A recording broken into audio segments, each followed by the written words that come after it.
clear of the closing doors, please. All right, here we go. Subway Sports Talk. My name is Peter Kennedy, and I am your host. Thank you so much, as always, for tuning in to SST on Apple Podcast app, Spotify, and on YouTube. And we're sitting here in the tri-state area. I can't say in New York because me and Pat Boyle are not in New York, but we out here with two baseball teams entering the championship series. The Yankees closed the door. Wasn't exactly pretty offensively, but guess what? The job was done. Garrett Cole, big balls. New York Yankees, big balls. And there in the ALCS, the New York Mets, big balls. NLCS, our guest, our host tonight, big balls. Pat Boyle, what's up, brother? He went, what? What's up, Pete? How we doing, bro? It's been a while, my man. Pistol Pete with the pistol hat on for those watching on YouTube. That is a sensational hat. It's a sensational Thursday night here. You and I, a late one. Fire up the espresso machine. How you doing? We are one step closer to the inevitable. We are inevitable, Pete. You know what is inevitable? Subway Series World Series on Subway Sports Talk. Look, the Yankees, it's a failure if they don't make it there. Bring on Tarek Skubal and the Tigers. That would be great because he's got to pitch game 5 on Saturday. Bring on the Guardians. They're a fraudulent team. The Yankees are going to the World Series. And the Mets just feel like a team of destiny, bro. I know the Padres are red hot and their offense is incredible. And they've got good starting pitching. I know the Dodgers have Ohtani and Betts, and they've got a great bullpen, but no starting pitching. It's Yankees, Mets. I don't care. I'm putting it out there in the ether. If I'm wrong, so be it. But it feels like after 24 long years, the Yankees and Mets will come back to New York for a Subway Series World Series. And the Giants and Jets are very interesting and of their own. And maybe we have time to get into it, but it's been a hell of a week, brother, and it's good to be back with you. Dude, it's so good to be back. It's New York or nowhere right now. I'm thinking about the landscape of everything we got going at this point in time. I mean, the Liberty are in the WNBA finals. The Knicks are around the block from starting one of their most anticipated series in franchise history.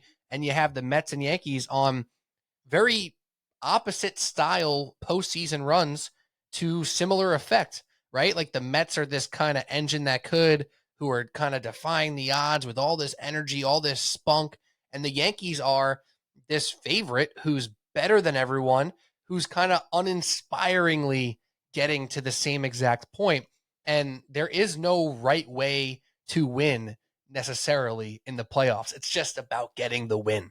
And the Yankees are getting there, right? Like they're playing these games and you have hundreds of nits to pick, Pat, with the lineup, with Boone, with certain pitchers, with whatever you want to look at negatively about this team.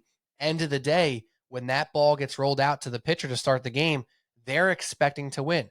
And you felt it, or at least I felt it, I should say, listening to some of the post-game stuff. So when the game ended, I threw on the Odyssey app, shout out, two company guys here, and I was listening to Susan in the locker room with all the players going through it. Energy was flying through that room.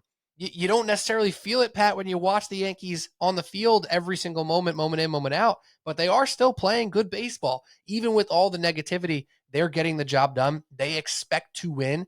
They don't think this job is remotely done. They want more out of this. Again, even if you don't feel it, pitch in, pitch out with everyone, and we'll get into the specifics. But as including the specifics, we're talking Yankees, we're talking Mets. We will get into some football stuff at the end, including our Week 6 NFL picks. If you're listening on YouTube, those will be probably 2 separate videos, so check those 2 out separately. But we are starting with the Yankees. Obviously, the Mets clinched a day ago, now 2 days ago when you're listening to this. Yankees just clinched last night. Pat, this took an extra game, if you will. They didn't sweep the Royals. They were the better team. It didn't feel that way the entire time, but the truth kind of laid out over the course of this series, and they got the job done. Where do you feel like your confidence stands with this Yankees team now that they have gotten to the CS? Do you feel more confident? Are you seeing more positive things? Or are you still getting bogged down like so many Yankees fans are in some of the minutia that is still negative about, the specific performances of some of these guys? Yeah, I mean, I think at this point, you don't get style points if you sweep the Royals. It's sure it looks sexier and makes you feel a little bit more confident if the Yankees would have swept them or if they would have won to, game 4 by a score of like 7-1 instead of 3-1, and if they would have won game 3 6-2 instead of 3-2. At the end of the day, after 14, 15 long, futile years for the New York Yankees, futile in the sense of not making a World Series, obviously not winning a World Series. The only thing you should care about is if you're a Yankee fan is just freaking advance, dude. Just win and advance. Win and move on. So, sure, was it comprehensive? Was it dominant? No, absolutely not. In the 4 combined games, the Yankees score 14 runs and they hold the Royals to 12. They outscored them 14-12 in a 4-game series where they win 3 and lose 1. Garrett Cole looked shaky in game 1, looked much, much better in game 4 on Thursday night, last night. Even then, still gave up a lot of hard hit balls. If that game is at Yankee Stadium, totally different story. Couple of long fly balls to the wall in right field. And even if the wind isn't blowing in, those balls are probably out in Kansas City. But hey, shoulda, coulda, woulda. If my aunt had balls, she'd be my uncle. So, the Yanks are moving on to the championship series. The bullpen was fantastic. That, I think, is the thing that was one of the biggest question marks, if not the biggest question mark going into the postseason. And really, the bullpen was absolutely dominant. I don't think the bullpen gave up a single run all series long, if I'm not mistaken. The only runs came from Clark Schmidt, Garrett Cole, and Carlos Rodon. I could be wrong, but I'm almost positive the bullpen did not give up a single run. Clay Holmes was brilliant, didn't give up a run. Luke Weaver was brilliant, didn't give up a run. Tommy Kahnle was brilliant, didn't give up a run. And even in that loss in game 2, the guys that pitched an inning and a third, it was all one guy after the next. Aaron Boone pushed the right buttons and got the job done. Going to Clay Holmes in that 8th inning last night to finish off this series. Baseball is funny, dude. Clay Holmes got demoted. Is a guy that you Yankees fans didn't want to see anywhere near the mound in big spots, let alone at all, just a couple of weeks ago. And he pitches in every game in this series, and he was nearly untouchable. And he goes in the 8th inning and goes right through some of the best hitters in that Royals lineup before Weaver comes in and shuts it out, like not even a sweat. So that Yankees bullpen, I think you have to feel an incredible amount of confidence that even if Carlos Rodon melts down again, it didn't melt down, but still didn't get the job done, that the bullpen can come in and get it done. If Clark Schmidt is a little shaky, that the bullpen can get it done. If you have to go to Luis Heel for a start, if he does make a start, it's going to be for the first time in weeks, that, hey, even if he doesn't have it, the bullpen can get it done. And again, this offense still is not firing on all cylinders. Giancarlo Stanton, let me get it out there first and foremost about Big G. He is an October legend. Like, his home run rate, second best home run rate in postseason history in Major League Baseball. He's among the highest OPS hitters in Major League Baseball postseason history. Like, the dude just delivers. I don't give a shit if he can't run. And by the way, he stole a freaking base in game 3. Yeah, so he's incredible. still got a little something in there.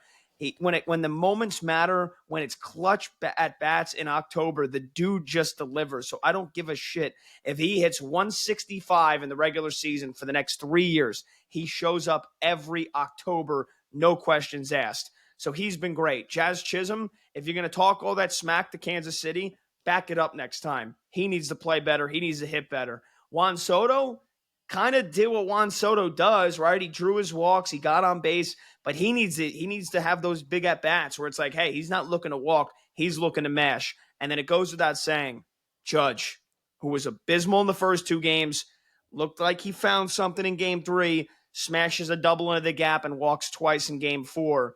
I think you can start to feel confident that Judge is going to start to have it. But this lineup, really, there's a lot left to be, squeezed from this Yankee lineup. But again, you're moving on, you're advancing. And I don't give a damn if they have to go 7 games with either the Tigers or the Guardians and they win every game by 1 run. If this team is in the World Series in 2 weeks from now, it's job accomplished. It's mission accomplished, and I believe they're going to get there. So for me, I don't feel any different than I did going into the postseason about them.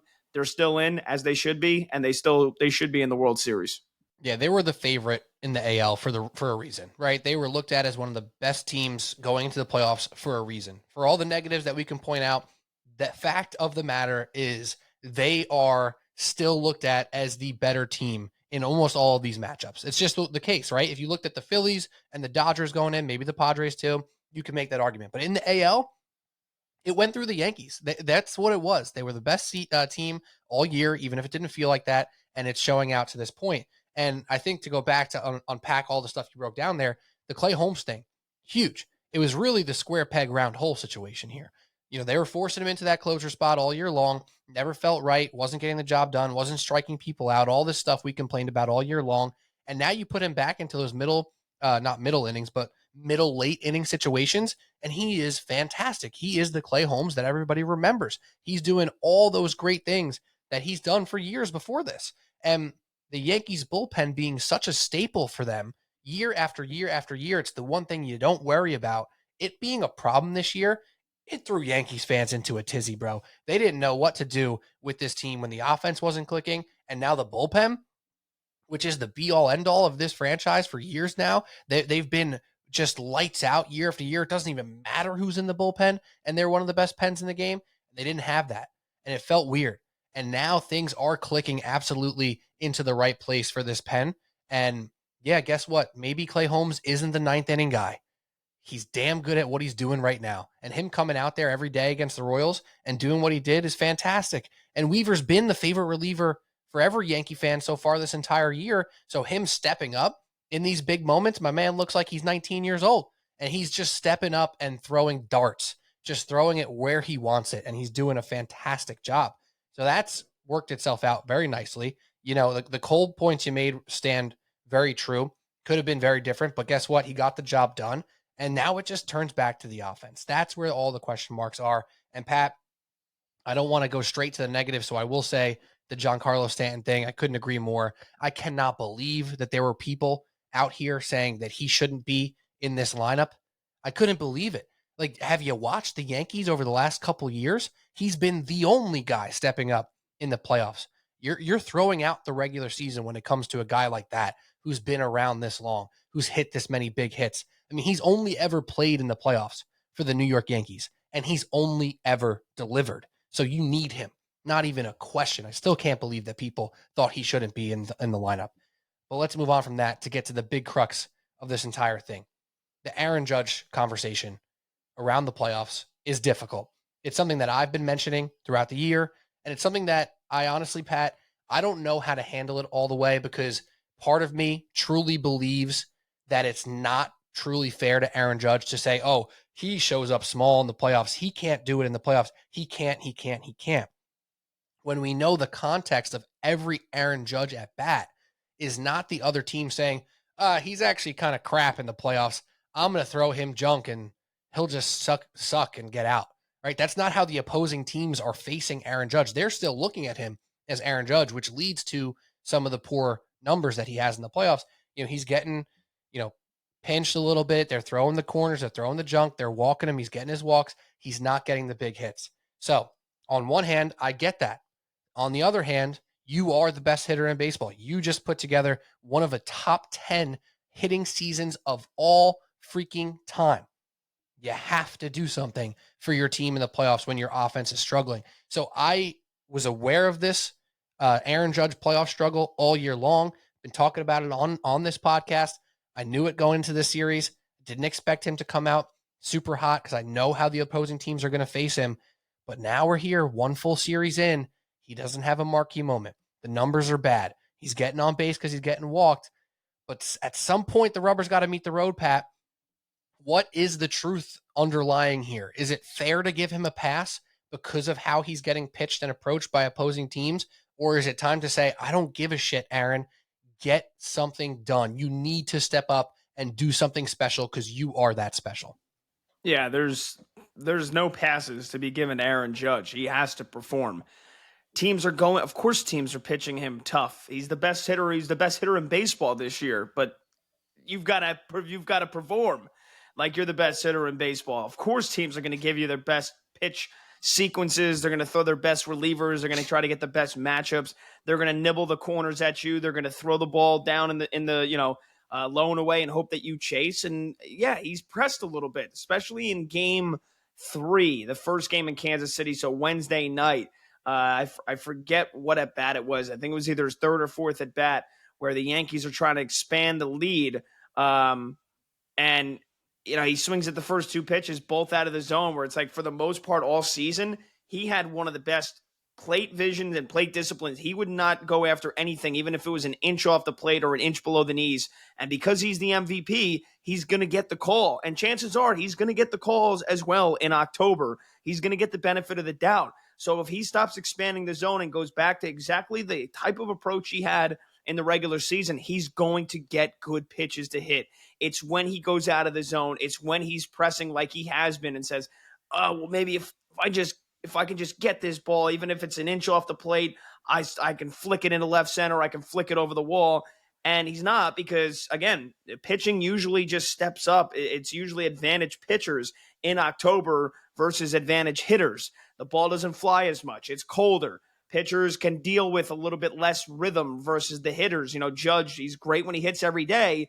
Now he's not going to face live pitching again in a game until Monday night. And then even then, Monday, Tuesday, then it'll be off day. Then it'll be Thursday, Friday, Saturday. And then if, God forbid, it goes to game 6, then there's another off day in between that. But it comes down to, Pete, like you said, he's got to perform. He's Aaron Judge. We've seen him do it before in October. We just haven't seen him do it recently in October. Early on in his career, 2017 against the Astros, 2018 against the Rays, 2020 against the Rays, Aaron Judge delivered, had some big moments, had some home runs. He's got 13 home runs in October. But it's been the last couple of years. It's been 2022, where it felt like he did nothing. 2021, where it felt like he did nothing. Judge has to step up and deliver in the ALCS, even though, again, we feel like it's expected that the Yankees will win. We feel like it's expected that if it's the Tigers or the Guardians, Yankees have home field advantage. There's no way they can lose, right? We know baseball's crazy, but again, Giancarlo Stanton already delivered enough for an entire October for some guys, right? He's already got 6 hits. He's already got 4 RBIs. He's got an OPS of over 1,000 in this October. Who's to say he doesn't dip a little bit? Who's to say Jazz Chisholm doesn't, continues to not hit the ball well? Gleyber Torres, who's had some big hits. What if he goes back to being the Gleyber Torres that a lot of Yankee fans wanted off the team? What if they just walk Juan Soto because Aaron Judge isn't performing? It's going to come to a point sooner or later where Judge has to get a big hit. I have confidence that he will, but this postseason so far, postseason 2022, 2021, hasn't shown you that he's capable of it. We know it's in there. He's done it earlier in his career. He needs to do it again. Yeah, it's been a long time. And maybe it's one of those things you have to see the ball go through the hoop for Aaron Judge right now. And that double could mean something for him. But yeah, you're right, Pat. You have to go back all the way to 2017 where he had one of those like historic type series. And they ended up losing that series against Houston in 7, where he had 3 home runs in that series. Now, he only batted .250, but those home runs in October, they mean a whole lot more than, going 1 for 3, if you will, right? Like you can go 1 for 3 and not make an impact if you hit singles every game. If you hit 1 for 4 and it's a home run in the playoffs, that's a big difference. So you don't really care about the average too much when you're looking at one series. It's all small sample size, but those big hits, those big RBI moments, those are what have to come into play. And frankly, he's had some of those moments. It's not like he hasn't had chances with runners on. Like you said, Soto's getting on. He's doing his thing. Gleyber Torres is getting on. He's doing his thing. It's not like they're just pitching around. He's not getting intentional walks, Pat. They're giving him some shots. And what makes me nervous is exactly what you pointed out, is now he's pressing and saying, I'm only going to get 1 pitch to hit. I'm only getting 1 chance to swing this bat here. And now you start chasing a bit. Now you start reaching a bit. And that's where he can get himself into trouble. But hopefully, the double does something for him. Maybe the series win does something for him. Because at this point in time, you look at the Yankees here, and it just doesn't feel like a gimme for them to be in the ALCS, because it has been a year or 2 years since they've been there, right? So it's not like this was a gimme for them to just get to the CS, and now they're there, And now it's time to see who your opponent is and do something about it, Aaron Judge, because, I can try my best to be partial and unbiased and reasonable about why he's been struggling from a numbers perspective in the playoffs. But at the end of the day, the storyline's the storyline. And what we say doesn't matter in the grand scheme because the majority of people are pressuring Judge to get something done. He knows it. He's not stupid. He knows he has to get something done. And I think he's smart enough and a good enough person / teammate / player to know the win is all that matters. But at some point you start pressing, you start having to do something yourself. So on the Judge front, it's going to become a time here soon in the CS here. If he doesn't hit a big home run, and maybe it needs to be a game where the Yankees score 6 runs, 7 runs, and they're up by 4 or 5 runs, and he hits a meaningless, quote unquote, meaningless home run to kind of get the ball rolling. He needs to see the ball go through the hoop right now, and he hasn't seen it much at all. Anyone else on this offense, Pat, that's stepping up to you or standing out to you for positive or negative? I mean, Wells was a guy that people were really looking for to do something. He hasn't done much. Birdie's gotten a few starts at first base. Verdugo, a big talking point with Dominguez kind of laying in the rafters over here. Is anything else standing out to you for better or worse with this Yankees offense? Yeah, you know what? Boone has tried to go with the platoon with Birdie going against the righties and then what was it? Oswaldo against the lefties. Although we had Birdie against Reagans, who was the lefty in Game 2, and then went back to Oswaldo and then went back to Birdie. So he just, I don't know if it was regardless of handedness of the opposing pitcher or whatnot, but he basically just platooned them. One game, one the other. And I think Oswaldo Cabrera, in terms of what he was able to do, he drew 3 walks in the 2 games, right? 8 plate appearances. He drew 3 walks. He's getting on base. Birdie's probably a better defender and maybe a better base runner, but I think I'm going back to Oswaldo Cabrera for Game 1 against the ALCS. No matter what handedness the pitcher is, I think if I remember off the top of my head, he really struggled against lefties this year. But either way, again, sometimes it's just about playing the hot hand, even if it's only over a 2 or 3 game sample. So I would go back to Oswaldo. I think he had a lot of good at bats in just the 2 games that he played in. Volpe as well. Volpe drew 4 walks in 4 games and also had 3 hits. So they had a lot of quality at bats. I think the Yankees in total drew, I'm counting them up here, 27 walks in 4 games. So that's phenomenal, right? I mean, sure, a lot of that is probably attributed to Kansas City not being very efficient. And I would assume Detroit and Cleveland are probably going to be a lot more around the strike zone, but give the Yanks credit, man. Their plate discipline, their approaches at the plate were really, really solid. They didn't try to do too much. This was not the Yankees teams of old in the sense of it's strikeout or home run. There was a lot of leaving runners in scoring position that resembled Yankees offense of the last decade and a half. But in terms of the actual approach, like they got guys on base, they just didn't cash in. Whereas it felt like it was only, okay, we have to hope that one guy can get on and then we have to drive him in we have to hit a home run. Like it's that approach is gone. So I'm kind of happy overall with the team approach with how they looked offensively. And then again, I just want to give a shout out to Glaber. The batting, he only had 3 hits and 15 at bats, only had a 200 batting average, but the OPS was close to 900. He had the big home run off Waka in Game 1. He had another big RBI single last night in Game 4. So Glaber stepped up, and you're gonna need to see a lot more of Chisholm. Gonna need to see a lot more from Wells. Obviously, gonna need to see a lot more from Judge. And again, Soto did what Soto does in the regular season. I think at some point you got to ask Juan Soto to step up and be the guy that drives him in, especially if Judge isn't getting it done. Because what's the point of him taking his walks and being really, seeing a lot of pitches if Judge is not doing anything behind him? So I wonder just inherently if Soto is going to be maybe a little bit more aggressive, depending on how Judge does in Game 1 and or Game 2, in terms of what he wants to be at the plate. Because I mean, if we're going into Game 3 and it's 1-1, no matter who whether it's the Tigers or the Guardians, and Judge is a combined 1 for 8 in the first 2 games with like a bloop single. If I'm Juan Soto, I'm saying, hey, forget about setting up Judge. I got to get it done myself here. But to answer your question, I mean, Stanton has been an absolute animal. We've said that. But I think in terms of the other guys that deserve the most credit, it would be Glaber, and it would probably be Volpe for me, just because of the at-bats he has worked. He got on base a ton. Yeah, it's so interesting with Soto because he is so consistent. His at-bats look the same. It doesn't matter if it's game 4 of the regular season or game 4 of a playoff series. He has the same at-bats. He's aggressive. He's hitterish. Well, aggressive is the wrong word.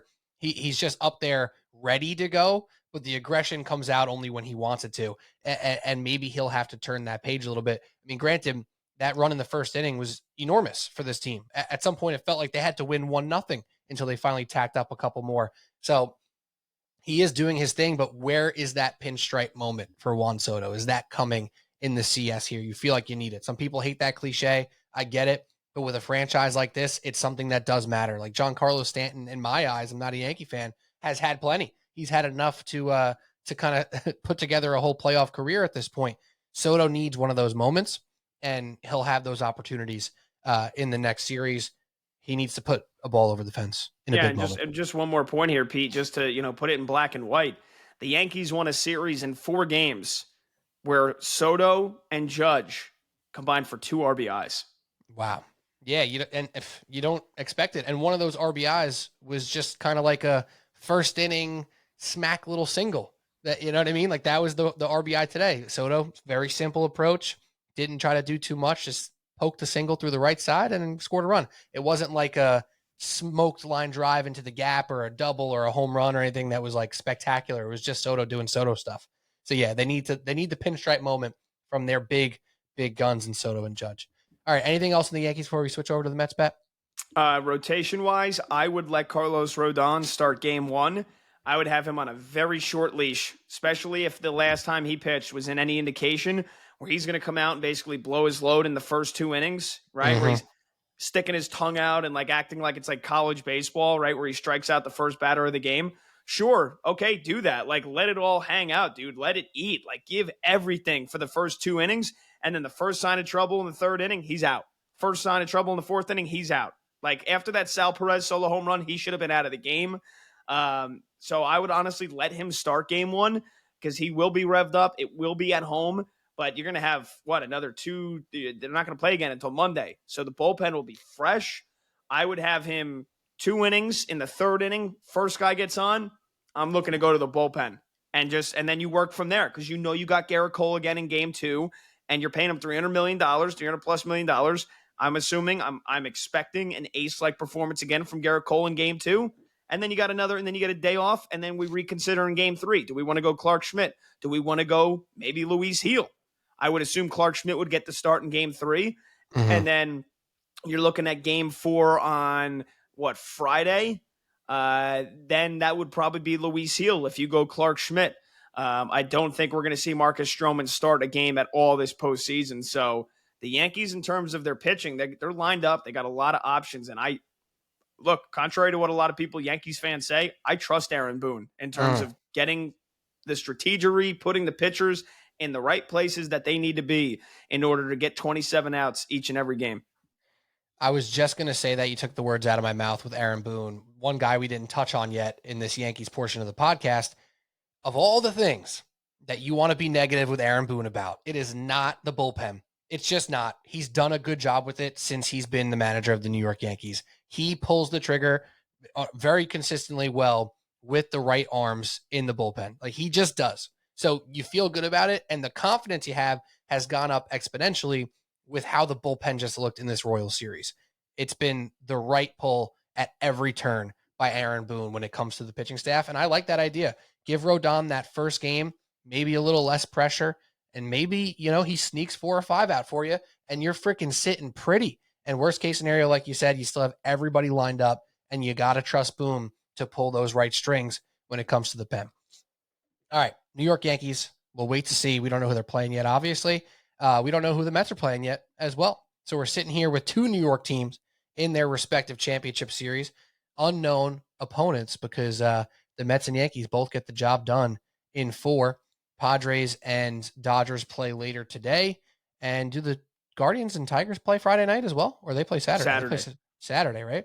So they're waiting a couple days for the Yankees opponent. Mets will find out later today.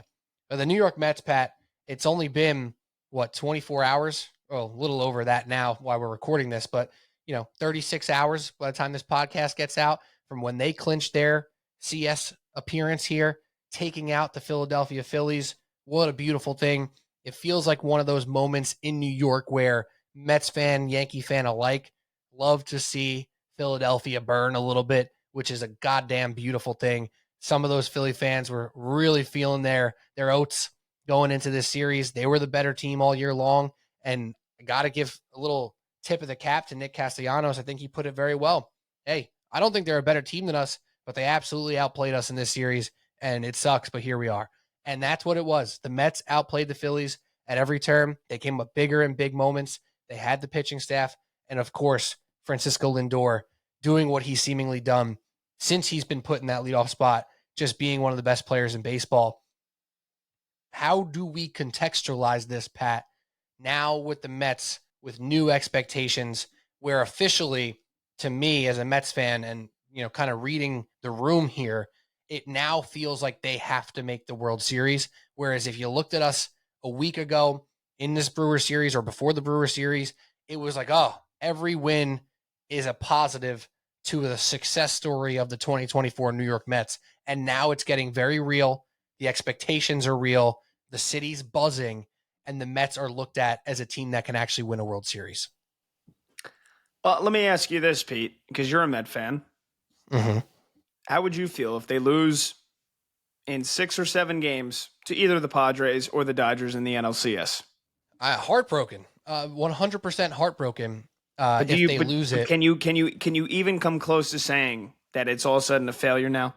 No, you're right. I wouldn't say that, but I don't know if I speak fluent Met fan all the time. I think I'm a little bit more in the thick of looking at this stuff from a more big picture perspective, where this season's a success already, and now I am expecting to win. However, I will not drop it down to failure if they lose. Okay, and I agree. And let's compare it to the Knicks, and it's not an easy comparison because we know that the Knicks lost a war of attrition with all the injuries they suffered. Mm-hmm.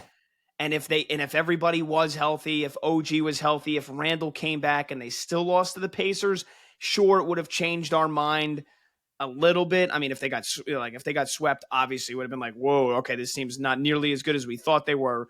Like last year, I think that was the prevailing sentiment when they lost to Miami. It's all right, this team's not ready. This team wasn't as good as we thought they were after they won the first round.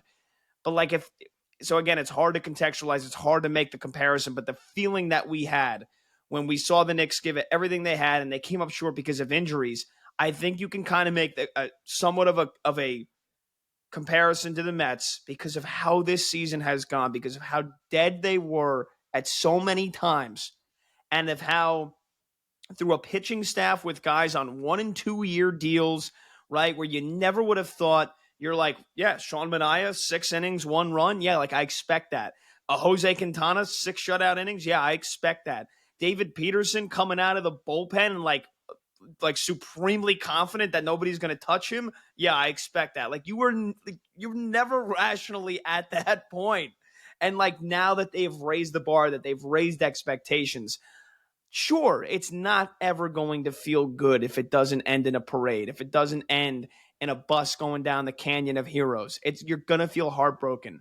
But I don't think I don't think you can ever say that this season, that this postseason will be a failure after they responded already in the wild card to adversity, beating the Brewers, making a big comeback making a comeback. It wasn't a big comeback, but making a comeback after they fell behind 4-3 to win game 1, making the comeback with Pete Alonso's all-time home run in game 3 in the 4-run 9th inning, where it was another magic carpet ride moment, making a comeback in game 1 in Philadelphia, down, not being able to sniff Zach Wheeler and then bang a 6-run 8th inning, having to respond to adversity once again after blowing game 2 where Edwin Diaz chokes away another lead, coming back and for the most part dominating game 3, taking control, going up 6-0 at one point, and then getting the job done with an all-time legendary moment from Lindor in game 4 with a grand slam. These 7 games alone, on top of what they did in the regular season, where we all counted them out in May. There were 17 and a half games back at one point in the divisional standings. They were 11 games under 500 for a solid week and a half. Like, there's no way that this can ever be a failure, no matter what happens. I don't care if they get swept. I don't care if they get swept and get outscored by 15 runs in the NLCS and the magic just ends. They have given, in just this one season and in just this postseason, enough magic and enough memories to last a lifetime. And sure, just like 2015, they're not going to be remembered for the rest of your life, even though I just said it to last a lifetime, maybe to last 2 decades. If it doesn't end in a title, they'll never be immortalized. But man, I mean, this is about as close as you could freaking get here. Because even then, it does feel like, to me, that they are a team of destiny. So I think they're going to a World Series. But if they do lose to the Padres, if they do lose to the Dodgers in 4, 5, 6, 7, like, you're playing, I hate this term, and I know people throw it around. You're playing with house money, man. Like, at this point, if you haven't just let your hands go off the wheel, if you haven't put your hands up while you're going down the 300-foot drop on the roller coaster at this point, you missed out on the ride. Try again next year in 2025 to feel something out of this, because you have felt just about everything you can in terms of what you've gotten from this Mets season. So really, for me, if you're a Mets fan, this is what I think. Everything else that happens this postseason is gravy. If you come up short in the NLCS, it's going to fucking suck. It's going to break your heart. If you come up short in the World Series, it's really going to break your heart. But, like, I don't think you can – the Mets don't have the same expectations as the Yankees. They didn't going into this season, and to me, they still don't now. Because they're still the underdogs. They still are, because the Padres are a damn good team, and the Dodgers, I don't care how busted up their starting pitching rotation is, they're still pound for pound, I think, the best team in the National League. Now, the Mets have all the momentum. The Mets have all, and we've seen this happen before. 2019 Nationals, 2021 Phillies, right, where they fired Girardi. Was that 2021 where they fired Girardi and go all the way to the World Series and lose? Like, it feels like the Mets are next in line to pick up that torch. And we look back on a team and say, for every other team in the future, Yankees, Mets, that starts off slow, we can always say 2024 Mets did it. So for me, it feels like this journey ain't done. I think they're getting to the World Series, but it's hard to say like that they will fail you at any point now after what has happened. 100%. And that's why I asked you to contextualize it, because I think it's good to hear it from that perspective. And, you know, you're in a unique position, Pat, not being a true Mets fan or a true Yankees fan, but being this New Yorker. I mean, you know, you're a Cubs fan, right? So that's like its own different thing. And Yankee fans will sometimes give Mets fans shit like, oh, if you're not winning the World Series, what the fuck are you doing? And that's annoying too, because then you remind Yankee fans, listen, it's been over a decade since you sniffed the World Series. Well, not sniffed, but won a World Series too. And really quickly, just sorry to jump in, Pete, like, look at how Yankee fans, like, October hasn't been enjoyable for Yankees fans, because it's like a sigh of relief when you win. And it's like, you know, again, when you consistently come up short in the divisional series and the ALCS, and you can't get past the Astros and they become your dad, like, October doesn't become fun. Or if you're a Yankee fan, it becomes like stress, knowing that if you don't win it, it's another year of failure. So it's different. Yeah, it's not the same. And the comparison to the Knicks does make a lot of sense. It 100% does. And even if the Knicks won that series against the Pacers last year, they're absolutely massive underdogs against the Celtics, just like every other team in the East was. So it never was the expectation. It's just that inkling of hope. The Mets have crossed the inkling of hope line. Right now, it's a realistic thing that can happen. They can go in and beat the Padres and beat the Dodgers and beat whoever comes out of the AL. It is possible. And that heartbreak that we're talking about, it only happens if you get to a certain point, if you reach the threshold to even have your heart broken, right? Like, the Mets fans haven't even had that many opportunities to truly have their heart broken. Like, we're talking about one of the biggest Mets heartbreaks of all time was when they missed the playoffs in 2007. After the 2006 NLCS failure, right? Like, they missed the playoffs, Pat. That was one of the most legendary, quote unquote, regular seasons for the Mets until it wasn't. This is already an entirely new level. And the 2015 season is one that I remember for my lifetime, I think, right? Obviously it ended in a loss in the World Series, and this one will go down in a similar fashion if they don't get all the way. So I agree completely. This is a no-fail situation, but now there is an expectation, or at least a realistic hope to see more of this success. So it's weird because at one moment, I look at that locker room after they're celebrating the DS win and I go, oh my gosh, I hope they're not thinking that this is it. But then you see Francisco Lindor, Pat, and you see him hit the grand slam, one of the swings of his freaking life, one of the biggest hits in Mets history. And he doesn't bat flip. He don't gloat. He don't celebrate. He is locked in, running around the bases with calm confidence like you've never seen before. So one moment, oh my gosh, I hope this team's not blowing their load thinking that they accomplished everything already. And then the next moment, this team's as locked in as anybody. This team is as ready to continue this journey as anybody. They say all the right things. They do all the right things. They have just as many offensive frustrations as any team in the postseason has because runs feel like they're such a premium in October. And us Mets fans, we're not used to it, right? So when you play these games, we're stressed out of our minds just like everybody else. But they are locked in. They do have the right mentality, and that is what's giving me the confidence to think that this journey's not over yet. Yeah, I mean, I agree. And just think about like total opposite end of the spectrum with just this Mets team 2 years ago. Different, not this Mets team, but with the Mets. Like you Right. saw, you had all the expectations in August of 2022 when the Mets are 73-39 and then 78-43 and then 85-48, and it felt like nothing could stand in your way. 95-55, and then all of a sudden one weekend in Atlanta and it felt like the season was over, right? The division was lost, even though the playoffs, you were still going to the playoffs, but it already felt like that team walked into the postseason dead. You know what I'm saying? The juju was just sucked out of the team. And in the blink of an eye, that was it. It was over. And that, and then here we are just a short year and a half later where the team is dead in May. And now, again, a new lease on life. And it's just a totally different vibe. It's a totally different feeling. It doesn't feel anything like 2022 because it's not. And it's, there's a lot of the same players, but there's also some different players. But it's hard to bottle up what this Mets season really truly has felt like. If you could bottle up this 2024 Mets season, you would be living on a $500 million yacht out in the Caribbean next to Sydney Sweeney, because it's just, this feeling is, you can't describe it, man, how this season has gone. Yeah, no, it's actually ridiculous. The way that this season has gone is so different. It feels like the Mets are the team that has beaten the Mets in the past. And I think that was something that's so easy to forget, Pat, and in the Brewers series alone, right? Game 2 to game 3, they lost game 2 so fast. Me and Cody were like half joking, half heartbroken about it on the podcast, where it was like, they're freaking interviewing the guy who just hit the pinch hit home run while Jose Iglesias is making one of the last outs of the game, and the game was over.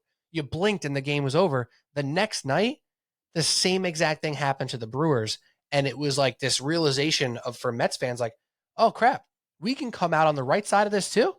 We can do the thing where you just win it and then boom, it's over.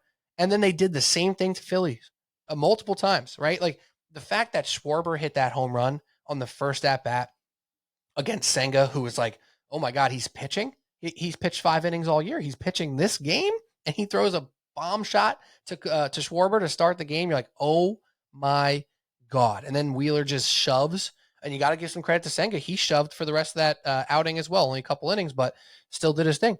And then all of a sudden they come back and boom, it's over. It's like you get 8 innings out of Wheeler and then boom, it's over. You lose. Crazy. Oh, the Mets can come out on the right side of this. And that magic is absolutely rolling over. And now the only question is, Pat, the way Cody and I, and shout out to the two of us because we said this exact thing, the way the Mets rolled out of the Brewer series and right into the Phillies series, they had some momentum, and they clearly showed it over that series. Is there anything now with the Mets not playing? They've played so many games, so many high leverage moments, day in, day out for the past week and a half now, Pat, and now they have 4 days rest. Is that something that's going to cross your mind when you're looking at this next series? Yeah, I mean, it's a possibility. And just one more thing, Pete, too, because it feels like, I think for Mets fans, for the most part, your entire lifetime, it feels like what can go wrong will go wrong. Same old Mets. Yep. No matter what happens, as soon as I start to believe, it'll all go wrong. Right. And there was so many stages of this season where that could have, where that, where that took place and where you met that fork in the road where it was, I want to believe, but I know I'm going to get my heart broken. So I'm going to choose to be pessimistic. I'm not going to believe. I'm not going to grasp onto faith here. Right. Like when the Mets, what series was it? After they rip off that unbelievable win streak, granted against the White Sox and the Red Sox and the Reds, but they win 9 in a row and they're 78-64 and fully in the thick of things after the first weekend of September and football is starting. And it's like, whoa, we thought this season was going to be over. No shot. And then they lose the last 2 of 3 in Philadelphia that on that weekend, the second weekend of September. And it's, okay, it was nice, but there's that's it. That's the beginning of the end. And then they sweep the Nats, and then they win 3 out of 4 against the Phillies, and you're 87-69, and you're like, yeah, like as long as we don't collapse here again, it's going to happen. And then you lose that first game in Atlanta, and then the hurricane hits, and they bang the 2 games. And then you're basically confirmed you're going to play a freaking doubleheader. And then they lose the first 2 games to Milwaukee. And it's, nope, I wanted to have faith. I wanted to believe this is going to go horribly wrong. This will end in disaster. They beat the Brewers in the doubleheader against Atlanta. That game was won and lost 7 different times. By both teams. the incredible 6-run 8th. And then Diaz comes in and gives it up. And then Lindor again, Lindor grabs you by the scruff of the neck and like raises you to your feet and he goes, I'm carrying us. We're going to win this freaking goddamn game. And then it's happened basically, like you said, every stop in the playoffs. It happened in game 1 against Milwaukee. It happened in game 3 against Milwaukee. It happened in game 1 in Philly. And it happened in game 4 in Philly. Every time where you've, as a Mets fan, been, nope, this is the stop in the road where it all goes horribly wrong. It's the disaster. This was a nice season. This is where it goes wrong for us. And at every stage where that fork has been in the road, Francisco Lindor, now lately Pete Alonso, Starling Marte, Mark Vientos. It's not just Lindor. He's got the biggest of the biggest hits so far this season, but it's also now been the supporting cast, and it's been Sean Manaea and Jose Quintana and David Peterson. They have all grabbed you as a Mets fan by the back of your head, and they've said, I'm dragging us over the line. We are winning this game. It is okay to believe. It's okay to let go. And I don't think for most Mets fans our age that they've ever felt that. No, you haven't. You've had moments, glimpses. That's it. And this feels like a run. This feels like an actual extended period of that feeling. And I hate to be hyperbolic. I know you shouted out the other guys that have their hand in it, but a lot of it does feel like Francisco Lindor. It's the calm. It's the confidence. It's the big moments. It's the rest of the team and the way they speak about him. They're like, this guy, if you only saw, right? Like that's the type of thing people are saying. You hear Brandon Nimmo, he's the most tenured Met on the team. He's been around. He's seen a couple really good teams, couple really bad teams, everything in between. He's like, if you saw this guy day in, day out here, if you saw how he was with us in the locker room, if you saw how hard he worked, if you see how confident he is, and you hear that from everybody on the team, from Mendoza to a bullpen arm to Brandon Nimmo and Pete Alonso, this dude has changed the squad. He has changed the Mets outlook entirely. You can only hope it keeps going that way, Pat. You can only hope it keeps going that way.